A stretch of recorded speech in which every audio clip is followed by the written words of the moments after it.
தேவையான எண்ணெய் போட்டுக்கலாம். குழம்பு செய்ய தேவையான எண்ணெய், முட்டை ஆம்லேட் குழம்பு, சோம்பு, வரமிளகா போட்டுக்கலாம். இந்த பூண்டு இது வதங்கிச்சு, வெங்காயம் வதங்கிச்சு. அதுக்கப்புறமா எண்ணெய் போடணும். மஞ்சத்தூள், மிளகாத்தூள் தான் போடுறேன் 2 ஸ்பூன், காஷ்மீர் சில்லி 1 ஸ்பூன் போட்டுட்டேன்.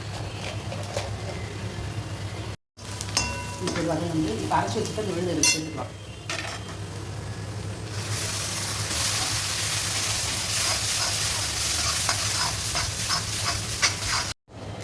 ஆம்லேட் குழம்பு, முட்டை ஆம்லேட் குழம்பு பண்ண போகிறோம். அதுக்கு தேவையான அரைக்க தேவையான பொருள் வந்து பட்டை, கிராம்பு, தனியா, இஞ்சி, பூண்டு, வெங்காயம், மிளகு, போங்க, ஜீரகம், முந்திரி,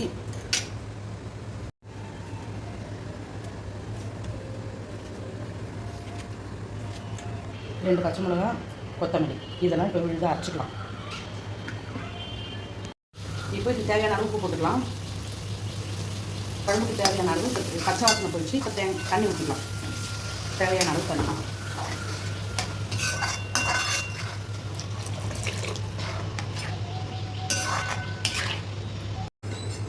இந்த குழம்பு தான் பால் ஊற்றிக்கலாம். இப்போ வந்து இந்த முட்டையெல்லாம் உடச்சி எப்பவும் ஆம்லேட் போடுற மாதிரி தான்.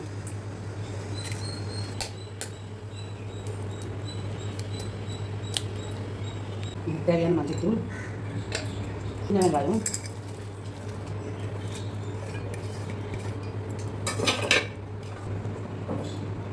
சால்ட், பச்சை மிளகா,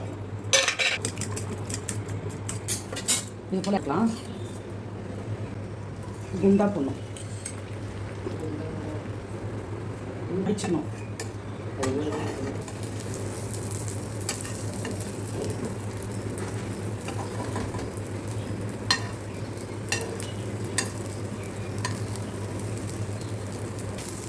முட்டை ஆம்லேட் குழம்பு நல்லா குழம்பு கொதிச்சு வந்து இந்த ஆம்லேட்டில் இது ஒன்று கொடுக்கலாம்.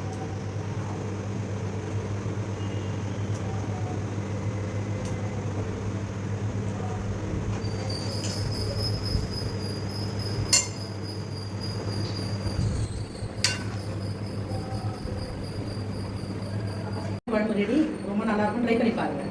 இந்த குழம்போடு ஆம்லேட்டை எடுத்து வச்சு சாப்பிட்டு பாருங்கள், எவ்வளோ நல்லாயிருக்கும்.